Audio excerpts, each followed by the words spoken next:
स्वागत है आपका फिर से मेरे यूट्यूब चैनल पे जहाँ पे हम लोग डिस्कस करेंगे मार्केट ने आज कैसे काम किया, हमारे क्या प्लान थे आज के मार्केट के लिए। मार्केट कल यानी कि फ्राइडे को कैसे काम कर सकता है, फ्राइडे के दिन हम लोग मार्केट में कैसे ट्रेडिंग अप्रोच ढूंढ सकते हैं। सबसे पहले मैं आ जाता हूँ हमारे डिस्कशन पे, हमारे क्या डिस्कशन थे मार्केट के लिए। बड़े साफ डिस्कशन थे। मार्केट में मैंने आपको बोला था कि अगर मार्केट फ्लैट खोले तो फिर आप इस रेंज के ब्रेक होने का वेट कीजिएगा 23,440 और 23,250। 440 के ऊपर ही हम कॉल लेंगे, चाहे मार्केट फ्लैट खोले, चाहे मार्केट गैप डाउन खोले या फिर चाहे मार्केट बहुत ज़्यादा गैप डाउन खोले। गैप डाउन के केस में मैंने आपको बताया था, जो कि हुआ भी था। गैप डाउन के केस में मैंने आपको क्या बताया था, अगर मार्केट ऊपर जाता है तो मैं इंटरेस्टेड नहीं हूँ, क्योंकि मेरे लिए जब तक 440 ब्रेक नहीं होगा मेरे लिए कॉल का कोई पोजीशन नहीं बनेगा। हाँ, पुट साइड के लिए अगर मार्केट 125 को ब्रेक करता है तो मैं पुट ले लूंगा और मार्केट में फिर मैं बैठ जाऊंगा 23,000 के लिए। बड़े साफ साफ डिस्कशन थे। मार्केट देखते हैं क्या किया। नीचे खुला, ग्रीन कैंडल बनाया, ऊपर आया, उसके बाद मार्केट पूरा दिन साइडवेज रह गया। अब देखिए यहाँ पे कुछ चीज़ें मैं डिस्कस करना चाहूँगा कि एंट्री तो हमारी बिल्कुल नहीं बनी, तो ये तो बहुत साफ है। तो मैं आपको 2-3 दिन से बोल रहा हूँ कि थोड़ा डिसिप्लिन में रहे। तो जो रहा होगा वो ही बच पाया होगा आज के मार्केट में। देखिए अभी मार्केट हो क्या रहा है ना, एक रेड कैंडल बना रहा है, फिर ग्रीन कैंडल बना रहा है, फिर रेड कैंडल बना रहा है, फिर ग्रीन कैंडल बना रहा है, फिर रेड बना रहा है, फिर ग्रीन बना रहा है। तो ऐसे जब वोलेटाइल मार्केट होता है ना, इसमें आप तभी बच सकते हैं जब आप डिसिप्लिन में रहेंगे। इनडिसिप्लिन रहेंगे, अगर आपने यहाँ कहीं कॉल ले लिया, उसके बाद मार्केट ने झटके से आपको निकाल दिया होगा, आपको लगा कि अब मार्केट रेजिस्टेंस ले ले, तो आपने यहाँ पे पुट ले लिया होगा। फिर मार्केट ऊपर गया, ब्रेकआउट दे दिया, तो आपको लगा कि मैं अब कॉल लूँगा।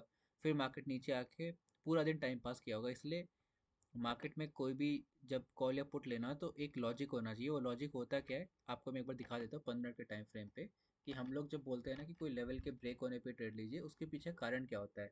अब ये देखिए मार्केट में हुआ क्या है, अगर मैं आपको थोड़ा चार्ट दिखाऊँ पुराना, और मान लीजिए कि आज का कैंडल, आज का दिन हुआ ही नहीं था, तो आप समझ लीजिए ये जो जो मूवमेंट हुआ है ना आज, मान लीजिए ये हुआ ही नहीं था। तो मैं इसको एक बार हाइड कर देता हूँ। देखिए अब हुआ क्या है, मार्केट नीचे गिरा, नीचे गिर के यहाँ पे देखिए 23, 125, 150 के पास बेस बनाने की कोशिश किया। बेस बनाने की कोशिश किया मतलब यहाँ पे सेलर्स एक्टिव हुए थे, यहाँ पे किसी ने 23,100, 23,000 का पुट राइटिंग चालू की। फिर ये ऊपर जाने लगा, बहुत ऊपर गया नहीं। तो यहाँ पे जिसने सेलिंग की थी ना, जो कि ये आपका ऑलमोस्ट 23,500 ये लेवल है। देखिए यहाँ लेवल पे एक सेलिंग हुई थी अच्छी खासी, यहाँ पे कॉल सेल की गई थी। और ये लेवल थी जहाँ पे मार्केट में पुट सेलिंग की गई थी। तो मार्केट को होना क्या है, यहाँ पे जो यहाँ पे जिसने पुट राइटिंग की है उसके लिए तो बहुत सिंपल सी बात है भाई, बहुत ज़्यादा मार्केट ऊपर गया नहीं तो बहुत ज़्यादा प्रॉफिट में है नहीं। मार्केट अगर यहाँ पे 23,125 को ब्रेक करेगा तो फिर उसका जो यहाँ पे प्रॉफिट था ना ब्रेक इवन पे आ जाएगा, फिर वो अपना एसएल लेना चालू कर देगा। लेकिन वहीं अगर आप कॉल साइड पे देखिएगा तो मार्केट अगर 100 से लेकर रिट्रेस करते करते 440 तक आता है तो इस पे एक प्रेशर आएगा कि मार्केट में भाई दो प्रॉफिट दिख रहा है वो निकल जाए।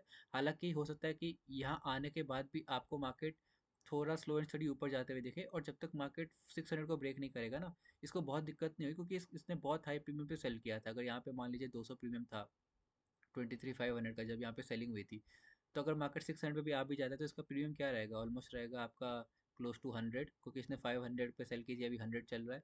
तो आप फिर भी देखिए नेट नेट यहाँ पे देखिएगा तो ये प्लस 100 पॉइंट्स के प्रॉफिट में है, तो इसको बहुत दिक्कत है नहीं।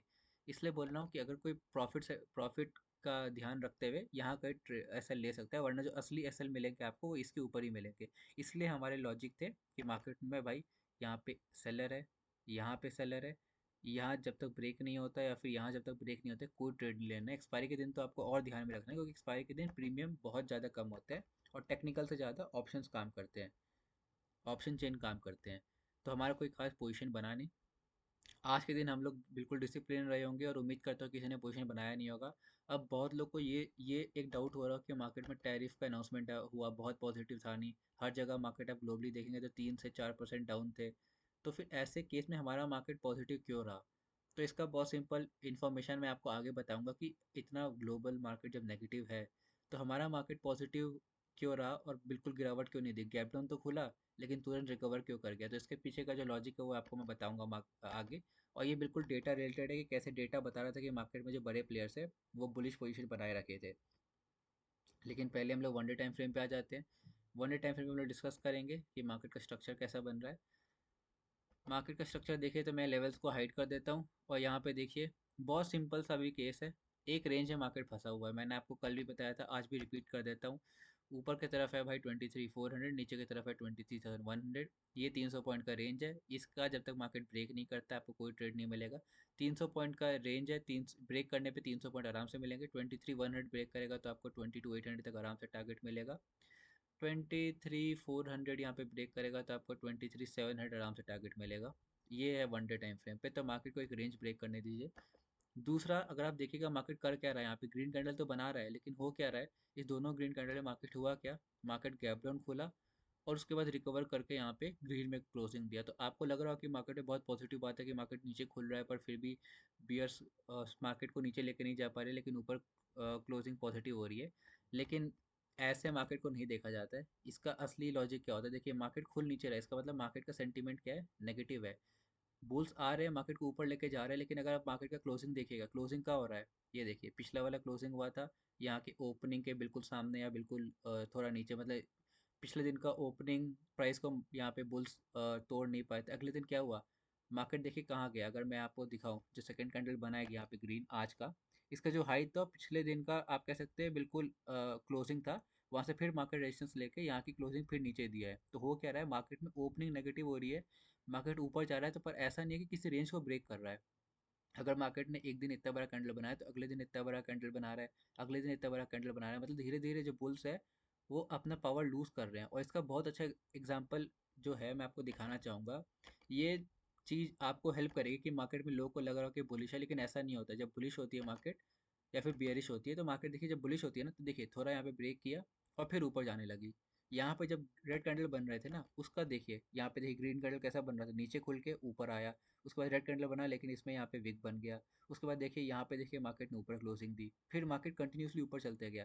लेकिन यहाँ पे क्या कर रहा है, मार्केट नीचे खुल रहा है, नीचे खुल के वहीं पे सस्टेन कर रहा है। यहाँ पे देखिए मार्केट नीचे अगर खुल रहा था, बहुत अच्छा खासा ग्रीन कैंडल बना रहा था, और फिर मार्केट फ्लैट ही खुल रहा था, और जिस दिन मार्केट यहाँ पे नीचे गिरा, अगले दिन मार्केट थोड़ा सा फ्लैट खुल के ऊपर आ गया।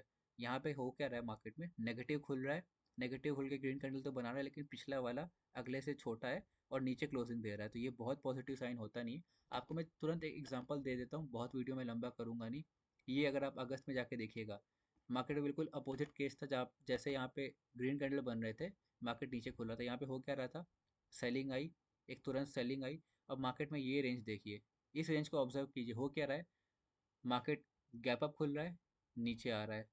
उसके बाद अगले दिन देखिए क्या हो रहा है, यहाँ पे देखिए पहला कैंडल में गैप, यहाँ पे देखिए नीचे खुला वो तो है, लेकिन उसका अगला कैंडल देखिए, ये जो विक वाला कैंडल आपको दिख रहा है, ये जो मैं आपको मार्क करके दे रहा हूँ, मार्केट खुला गैप अप, लेकिन फिर नीचे आ गया, इसका मतलब सेलर्स फिर तैयार हो गए। फिर अगला दिन देखिए, मार्केट गैप अप खुला लेकिन कुछ नहीं किया, अगला अगला दिन देखिए मार्केट क्या हुआ, थोड़ा गैप डाउन खुला लेकिन फिर कुछ नहीं कर पाया, फिर देखिए गैप अप खुला, कुछ नहीं कर पाया। इसका मतलब हो क्या रहा है, मार्केट में सेलर्स बार बार उसको नीचे लेके आने की कोशिश कर रहे हैं। देखिए कितने सारे रेड कैंडल बने हैं आपको इस जोन में, लेकिन हर बार ओपनिंग देखिए क्या हो रहा है, ओपनिंग देखिए यहाँ पे मार्केट में गैप अप हुआ, यहाँ पे मार्केट में गैप अप हुआ, यहाँ मार्केट में गैप डाउन हुआ, लेकिन यहाँ मार्केट में गैप अप, यहाँ मार्केट में गैप अप, यहाँ मार्केट में फ्लैट हुआ, यहाँ मार्केट में थोड़ा गैप अप हुआ, और ये देखिए ये फिर हुआ एक बहुत बड़ा गैप अप जो कि मार्केट में पूरा रेंज को ब्रेक कर दिया। इसलिए ये बहुत से एग्जांपल है कि मार्केट में बियर्स मार्केट को लेके तो जाना चाहते हैं नीचे, लेकिन सेंटीमेंट क्योंकि पॉजिटिव था यहाँ पे, तो वो लोग हर बार नीचे लेके जाते हैं, अगला दिन ऊपर खुल जाता है, फिर नीचे लेके जाते हैं, फिर ऊपर खुल जाता है, फिर नीचे लेके जाते हैं, फिर ऊपर खुल जाता है, और आखिर में एक बार होता है क्या, यहीं खुल जाता है जहाँ पे पूरा रेंज बना हुआ था, हार मान जाते हैं बियर्स और एक अच्छा खासा ग्रीन कैंडल बनता है। ये सेम पैटर्न अभी आपको फिर से दिख रहा है यहाँ पे, जो मैं आपको दिखाना चाह रहा हूँ कि देखिए मार्केट में हो क्या रहा है। हालांकि इसमें से अभी तक दो कैंडल ही बने हैं, पर देखिए मार्केट में हो क्या रहा है, मार्केट नीचे खुल रहा है नेगेटिव सेंटीमेंट के साथ, बुल्स आ रहे हैं ऊपर लेके जा रहे हैं, अगले दिन मार्केट नीचे खुल रहा है, बुल्स आ रहे हैं ऊपर लेके जा रहे हैं, अगले दिन नीचे खुल रहा है, बुल्स आ रहे हैं ऊपर लेके जा रहे हैं। ऐसे में देखिए मार्केट में होता क्या है, एक बार यहीं कहीं खोलेगा मार्केट बिल्कुल इस रेंज में, जो रेंज है हमारा ऑलमोस्ट 23,000 के आसपास है, 23,100, और मार्केट में बुल्स गिव अप कर जाएंगे, क्योंकि बहुत बार वो लोग ट्राई कर रहे हैं लेकिन मार्केट सेंटीमेंट को सपोर्ट नहीं करा रहे, फिर इतना बड़ा कैंडल बनेगा जो कि आपको एक ही दिन में मार्केट 22,800 तक आते हुए दिख सकता है। तो ये हो सकता है, ये मेरा थ्योरी नल एंड वॉइड हो जाएगा अगर मार्केट 23,400 के ऊपर एक भी कैंडल क्लोज कर देता है, तो फिर मार्केट ऑल टाइम हाई लेकिन 23,800 के लिए ऊपर जा सकता है। हमारा वन डे टाइम फ्रेम भी डिस्कशन थोड़ा लंबा हो गया। ऑप्शन चेन देख लेते हैं। ऑप्शन चेन में कोई खास पोजीशन तो बने नहीं होंगे, आज की एक्सपायरी का मैं क्या करूँगा, एक्सपायरी तो हो चुकी है। अगले वीक का देखें तो खास पोजीशन कॉल साइड में मेरे को दिख रहा है। पहले हम लोग देखते हैं एट द मनी क्या है। एट द मनी में थोड़ी राइटिंग हुई है, पुट में भी थोड़ी राइटिंग हुई है, कोई खास एग्रेसिव दोनों साइड है नहीं। इन द मन आउट ऑफ द मनी जाके कॉल में राइटिंग हुई है, आउट ऑफ द मनी जाके पुट में राइटिंग उतनी हुई नहीं है, थोड़ी अनवाइंडिंग हुई है।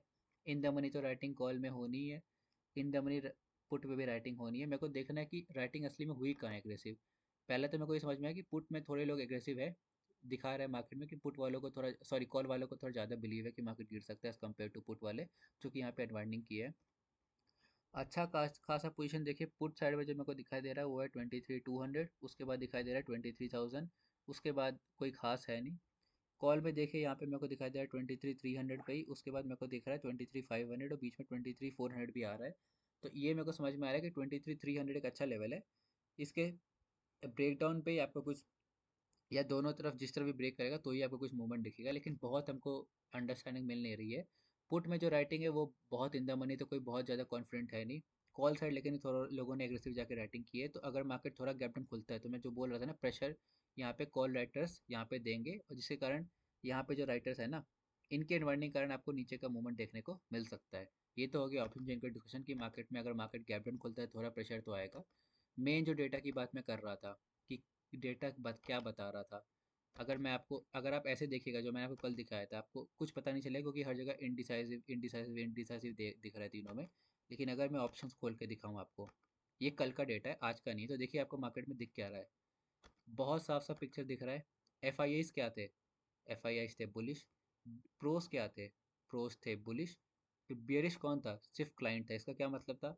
एफ आई आईज चाहते थे मार्केट ऊपर जाए, प्रो चाहते थे मार्केट ऊपर जाए, नीचे जाए मार्केट में कौन चाहता था? सिर्फ पुट क्लाइंट्स जो रिटेल होते हैं। तो आपको मैंने बहुत बार बताया कि क्लाइंट्स का मार्केट 10 में से 9 दिन पैसा बना के नहीं देगा, और यही मान के चलिए कि ये वाला पैसा यहाँ जाता है, तभी इन लोग को होता है प्रॉफिट और इन लोग को होता है लॉस। इसलिए बोला था मार्केट कहीं भी खुले, बहुत गैप डाउन खुलता है फिर भी थोड़ा ऊपर आता रिकवर करता, जब तक ये लोग ब्रेक इवन पे लॉस अपना पोजीशन बुक नहीं कर लेते। अगर ये लोग बुलिश है तो फिर मार्केट पे गिरना उतना आसान नहीं होता है। उल्टा इनफैक्ट अगर इनका एक डायरेक्शन है और क्लाइंट्स और रिटेल का डायरेक्शन बिल्कुल अपोजिट है, ये बोल रहे हैं ऊपर चल और क्लाइंट्स बोल रहे हैं नीचे चल, अगर क्लाइंट्स बोल रहे हैं ऊपर चल और एफ आई एस बोल रहे हैं नीचे चल, अगर ऐसा अपोजिट है ना, तो जहाँ एफ आई एस चाहते हैं मार्केट वहीं जाता है। 10 में से 9 बार यही होता है। इसलिए अगर आप देखिएगा तो मार्केट ने आज ऊपर का मूवमेंट किया, भले ही कितना भी टैरिफ का न्यूज़ आ जाए, कुछ भी आ जाए, मार्केट नीचे नहीं गया। अगर मैं आपको आज दिखाऊं, आज क्या डेटा दिख रहा है, पहले मैं आपको समरी दिखा देता हूँ। समरी में मेरे को ये दिखाई दे रहा है, मार्केट में इंडेक्स में ये लोग वोलेटाइल है, यहाँ पे लोग इंडिसाइसिव है प्रो, और यहाँ पे न्यूट्रल है, तो आपको बहुत ज़्यादा दिखाई नहीं पड़ रहा है। ये दिख रहा है कि मार्केट कल साइडवेज टू नेगेटिव थोड़ा क्लोजिंग दे सकता है अगर देना चाहे तो, लेकिन अगर मैं इसको खोल के देखूँ अच्छे से कि मार्केट में पोजीशन बने कैसे हैं, तो यहाँ पे कॉल पुट दोनों साइड पोजीशन बनाए, तो इसलिए वोलेटाइल है। ये लोग basically F I S hatch करके चल रहे हैं कि मार्केट में जहाँ पोजीशन बनेगा हम लोग वहाँ चल जाएंगे। थोड़ा इन्होंने पुट ज़्यादा खरीद रखा है तो थोड़ा ये लोग पुट की तरफ बाइश रहेंगे। सेकंड पॉइंट, यहाँ पे इन्होंने इंडेक्स फ्यूचर भी शॉर्ट कर रखा है, तो इनको कोई दिक्कत है नहीं। अगर मार्केट नीचे जाता है ना, तो इनको यहाँ से प्रॉफिट मिलेगा, यहाँ से प्रॉफिट मिलेगा, और यहाँ पे ये लोग कंपलसेट कर लेंगे। तो एफ आई एस आप कह सकते हैं नेट नेट मार्केट नीचे जाएगा तो उनको ज़्यादा प्रॉफिट होगा, क्योंकि ये फ्यूचर में भी मार्केट में शॉर्ट कर रखे हैं। प्रोस देखता हूँ मैं, फ्यूचर्स में लोग माइल्ड बियरिश है, तो ये भी चाहते हैं मार्केट और नीचे जाए। यहाँ पे इंडिसाइसिव है तो इन्होंने कोई खास पोजीशन बनाया नहीं। देखिए दोनों तरफ इन्होंने ज़्यादा पोजीशन बनाया नहीं इन्होंने, नेट नेट, लेकिन नेट नेट आप देखिएगा तो यहाँ पे क्योंकि फ्यूचर में लोग नेगेटिव है तो हम लोग कह सकते हैं ये लोग स्लाइटली बियरिश है, बहुत ज़्यादा नहीं पर स्लाइटली बियरिश है। बुलिश कौन है यहाँ पे देखिए? क्लाइंट्स है। इन्होंने यहाँ पे दोनों तरफ का पोजीशन कर रखा है, लेकिन ज़्यादा इन्होंने पुट बेच रखा है। ये देखिए 1.92 कंपेयर टू 2.55, तो ये लोग को ज़्यादा प्रॉफिट होगा अगर मार्केट ऊपर जाए, क्योंकि इनको यहाँ पे ज़्यादा पोजीशन है तो यहाँ पे प्रॉफिट होगा, और यहाँ पे लोग फ्यूचर में लॉन्ग है। तब समझ गए होंगे कि समरी क्या है। क्लाइंट्स चाहते हैं भाई कि मार्केट में ऊपर जाए तो मेरा ज़्यादा पैसा बनेगा, एफ आई एस चाहता है कि मार्केट में नीचे जाए तो ज़्यादा पैसा बनेगा, और प्रोज ने अभी तक कोई डिसीजन बनाया नहीं है, लेकिन ये लोग थोड़ा यहाँ पे नेट नेट बियरिश है। तो आपको समझ में आ रहा है कि मार्केट में होगा क्या, ये पैसा यहाँ जाएगा, हमारा यही लॉजिक होता है। और इसलिए मार्केट में हम लोग बेरिश साइड का कल सोच सकते हैं कि मार्केट नीचे जा सकता है। बहुत नेगेटिव होगा कि नहीं होगा ये हमको पता नहीं, ये देखना पड़ेगा, लेकिन मार्केट में हम लोग थोड़ा नेगेटिव प्लान कर सकते हैं। ये सब डिस्कशन के बाद अब फाइनली मैं आ जाता हूँ कि हम लोग इंट्राडे लेवल पे कैसा ट्रेड करेंगे। पहले 15 मिनट में हम लोग ये डिस्कस करते हैं कि मार्केट में आज पोजीशन कैसे बने थे, क्योंकि लर्निंग भी इंपॉर्टेंट है, सिर्फ लेवल से तो होगा नहीं कि लेवल आए कैसे, हम लोग का क्या प्लान था, किस तरफ हमको ज़्यादा बाइश रहना है, फुल क्वांटिटी में पुट में जाना है, कॉल में जाना है। जब ये सब मैं बोलता हूँ उसके पीछे का लॉजिक ये होता है कि पहले मैं सब चार्ट देख लेता हूँ। एक बार देख लेते हैं मार्केट में हम लोग कैसे पोजीशन बनाएंगे कल। नीचे की तरफ 23,150 मैं इस बार लेके चलूँगा। मेरे लिए बहुत सिंपल है। मार्केट अगर इस बार इसको टेस्ट करने आता है तो मार्केट में बिल्कुल वीकनेस है। ये लेवल मैं ऊपर की तरफ कर देता हूँ, जो कि मेरे लिए बनेगा ये 23,350 लेके चलता हूँ। 350, तो ये मेरा रेंज हो गया। एक बार मैं इसको जूम आउट कर लेता हूँ ताकि आपको अच्छे से दिख पाए मार्केट में हमारा लेवल क्या है। बट हाँ, ये थोड़ा अच्छा है। देखिए बहुत साफ साफ डिस्कशन था मेरे। मार्केट अगर फ्लैट खुलता है, केस नंबर वन, मार्केट अगर फ्लैट खुलता है, ऊपर की तरफ 350 ब्रेक करता है, मैं कॉल के लिए बैठूंगा, मेरे टारगेट होंगे 440 के लिए। नीचे के लिए अगर मार्केट 150 को ब्रेक करता है, मैं पुट के लिए बैठूंगा, मेरे टारगेट रहेंगे 23,000 के लिए। दोनों तरफ मैं न्यूट्रल रहूँगा, दोनों तरफ मेरा एसएल जो रहेगा वो 30 पॉइंट्स का ही रहेगा। और मैं दोनों तरफ 440 की पोजीशन बुक कर लूँगा, 23,000 की पोजीशन बुक कर लूँगा। हालांकि मार्केट इसके ऊपर भी जा सकता है और इसके नीचे भी जा सकता है, लेकिन वहाँ पे क्वांटिटी आप बुक कर सकते हैं। मार्केट अगर गैप अप खोले, गैप अप 350 के नीचे खुलता है तब तो फ्लैट वाले केस है, तो कोई दिक्कत नहीं है। लेकिन 350 के ऊपर खुलता है तो 440 को ब्रेक करेगा ना, तब मैं कॉल साइड बैठ जाऊँगा। और जो मेरे यहाँ पे टारगेट रहेंगे, एसएल मेरा हर केस में 30 रहेगा, तो उसमें कोई दिक्कत नहीं है। 440 को ब्रेक करेगा ना गैप अप में, तो मैं बैठ जाऊँगा 600 के लिए, तो मेरे बड़े टारगेट हो जाएंगे। मार्केट अगर गैप अप खुलता है, गैप अप खुलता है तो मेरा पुट का जो पोजीशन होगा ना, वो मेरा 150 के ब्रेक होने के बाद ही बनेगा, तो मैं यहीं पे पुट लूँगा। लेकिन अगर मार्केट 350 के ऊपर गैप अप खुलता है, 440 को ब्रेक करता है, मैं कॉल साइड बैठूंगा। मेरे टारगेट होंगे 23,600 के लिए, लेकिन क्वांटिटी साइज में थोड़ा कम रखूंगा। 50% मैं ले सकता हूँ, क्योंकि मार्केट में कहीं से भी सेलिंग आ सकती है या फिर मार्केट साइडवेज भी रह सकता है, तो इस चीज़ का ध्यान रखिए। क्योंकि हमने डेटा में देखा है कि एफ चाहते हैं कि मार्केट में थोड़ा नेगेटिव है, प्रोस भी थोड़ा नेगेटिव है, तो मैं बहुत ज़्यादा बुलिश हूँ मार्केट में होऊंगा नहीं। हाँ, मार्केट ऊपर जाके ऐसे थोड़ा साइडवेज रह सकता है, इसलिए क्वांटिटी थोड़ा कम रखिएगा। What about gap down? देखिए गैप डाउन के चांसेस तो होते हैं कि मार्केट रह हो सकता है। मेरे को लगता है कि मार्केट को गैप डाउन होना होगा ना, तो फिर से यही कहीं खुलेगा और एक बार में तुरंत इसको ब्रेक कर देगा। ऐसा नहीं है कि मार्केट यहाँ पे वेट करेगा। तो गैप डाउन खुलता है ना 150 के, अगर ऊपर खुलता है तब तो सेम लॉजिक है कि 150 ब्रेक करे, आप बैठ जाइए पुट में, आपके ये टारगेट रहेंगे, पोजीशन बुक कर लीजिएगा। मैं आपके गैप डाउन खुल के ऐसे रिकवरी करके अगर 350 ब्रेक कर दे, तब मैं कॉल के लिए बैठूंगा और मेरे टारगेट रहेंगे 440 के। जो भी मैं केस बोल रहा हूँ ना, हर केस में मेरा एसएल सेम रहता है 30 पॉइंट्स का। अगर मार्केट गैप डाउन खुलता है 150 के भी नीचे, जो कि आज ऑलमोस्ट खुल गया था, तो मेरे लिए इंटरेस्टिंग मार्केट हो जाएगी। मैं देखिए 150 के ऊपर खुलता है ना, और इसको ब्रेक कर देता है, तब तो मैं बैठ जाऊंगा पुट की। लेकिन अगर 150 के नीचे खुलता है, यहाँ कहीं 150 के नीचे, यहाँ यहाँ कहीं खुलता है, कहीं भी खुले इस रेंज में, मेरे लिए दो केस हो जाएगा। सिनेरियो नंबर वन में डिस्कस कर लेता हूँ। सिनेरियो नंबर वन, मार्केट ऊपर जाता है, सस्टेन नहीं करता है, नीचे आता है, आज का जो डेल होता है इसको ब्रेक करता है, तो फिर मैं बैठ जाऊँगा पुट के लिए। मेरा टारगेट नंबर वन ये रहेगा। और बाकी उसके बाद मैं ट्रेल करूँगा 50% क्वांटिटी के साथ, क्योंकि मेरे को लगता है बड़ा मूवमेंट आ सकता है मार्केट में।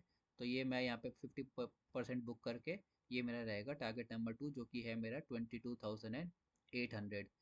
सेकंड, अगर मार्केट सीधा नीचे गिरने लगता, सेकंड केस की मार्केट 150 के नीचे गैप डाउन खोला, सीधा नीचे आने लगा, 23,000 को ब्रेक कर दिया, पुट के लिए बैठ जाऊंगा। यही मेरे टारगेट रहेंगे 22,800, यहाँ पे मैं पोजीशन बुक कर लूंगा। हालांकि मार्केट ऐसे केस में और नीचे जा सकता है, 22,600 तक भी जा सकता है, लेकिन 800 पे आप पोजीशन बुक कर लीजिएगा, 200 पॉइंट बहुत होते हैं। तो यही था हमारा डिस्कशन। एक बार मैं फिर से रिपीट कर लेता हूँ, हालांकि वीडियो आज थोड़ा लंबा हो गया, पर समझाना बहुत जरूरी था हमारे लिए। सारे लेवल यहाँ मोस्टली दिख रहे हैं एक बार। हाँ, अब सारे लेवल दिख रहे हैं। फिर से मैं एक बार डिस्कस कर लेता हूँ। Case number one, market flat खोले, मेरे दो लेवल है। 150 ब्रेक करेगा, मैं बैठूंगा पुट के लिए। यहाँ पे 350 ब्रेक करेगा, मैं बैठूंगा कॉल के लिए। यहाँ पे मेरा टारगेट होगा 441, पोजीशन बुक। यहाँ पे होगा 23,000, पोजीशन बुक। ये था फ्लैट के केस में। गैप अप, मार्केट 350 के ऊपर खोले तभी गैप अप है, वरना तो फ्लैट वाला कंडीशन हो जाएगा। मार्केट अगर यहाँ कहीं गैप अप खोले, ऊपर 440 को ब्रेक करेगा, कॉल के लिए बैठूंगा। क्वांटिटी में कम रखूंगा, 50% एट मैक्स। अगर आप चाहे तो 10% से भी ट्रेड कर सकते हो, क्योंकि मार्केट बहुत, डेटा तो बता रहा है कि बहुत बुलिश नहीं है। ये मेरा टारगेट रहेगा 23,600, पोजीशन बुक कर लूँगा। मार्केट ऊपर खुल के गैप डाउन आने लगे, नीचे चलने लगे, 150 को ब्रेक करेगा, तभी हम लोग पुट का ट्रेड लेंगे। यही हमारा होगा टारगेट, पोजीशन बुक हो जाएगी। What about gap down?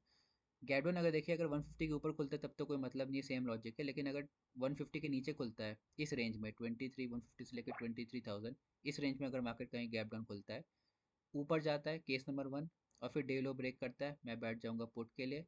मेरा टारगेट नंबर वन ये होगा, टारगेट नंबर टू ये होगा। यहाँ पे मैं अपना पोजीशन 50% बुक कर लूंगा। इस बात का ध्यान रखिएगा, क्योंकि मार्केट 23,000 साइकोलॉजिकल लेवल है, उसको सपोर्ट ले सकता है। सिनेरियो नंबर टू, मार्केट खुलता है यहीं है, सीधे नीचे आने लगता है, 23,000 को ब्रेक करता है, मैं ले लूंगा पुट। ये रहेगा मेरा टारगेट 23 22,800। मार्केट 23 के भी नीचे गैप डाउन खोले तो ये वर्स्ट के सिनेरियो बता देता हूँ। फिर वही केस नंबर 1 केस नंबर 2 रहेगा मेरा। केस नंबर 1, ऊपर जाके नीचे आए, पुट टारगेट नंबर ये। अगर मार्केट सीधे नीचे आने लगता है, मैं सोचा एक बार डिस्कस कर लेता हूँ, सीधे 23,000 के नीचे खोले और आने लगे नीचे, जो कि सिनेरियो का चांस बहुत कम है, लेकिन अगर हो गया तो यहाँ पे अगर ब्रेक करता है ना, तो मैं पुट ले लूँगा। मेरा टारगेट रहेगा 23,600। तो इस चीज़ का ध्यान रखिएगा, 23,600 के मैं लिए बैठूंगा और मैं अपना पोजीशन बुक कर लूँगा। तो आज के डिस्कशन में इतना ही। मैंने बहुत सारे सिनेरियो भी डिस्कस कर लिए। उम्मीद करता हूँ कि आपको सब समझ में आ गया होगा। अगर थोड़ा लग रहा हो कि बहुत कॉम्प्लिकेटेड है तो मल्टीपल सिनेरियोज में हमको देखना पड़ता है। ऐसा नहीं है कि भाई एक लेवल ब्रेक हो जाए तब ट्रेड ले लेंगे। वो लेवल कौन से कंडीशन में ब्रेक होता है वो भी देखना पड़ता है। आप एक बार रिवाइंड करके भी देख लीजिएगा ये, क्योंकि मैंने multiple scenarios, flat, gap up, gap down, बहुत बड़ा गैप डाउन सब डिस्कस किया है। इसलिए एक बार आप फिर से रिवाइंड करके देख सकते हैं। अगर कोई आपका सजेशन है मेरे लिए तो आप मेरे को बता सकते हैं नीचे कमेंट करके, मैं देख लूँगा। आज के डिस्कशन में इतना ही। Thank you so much.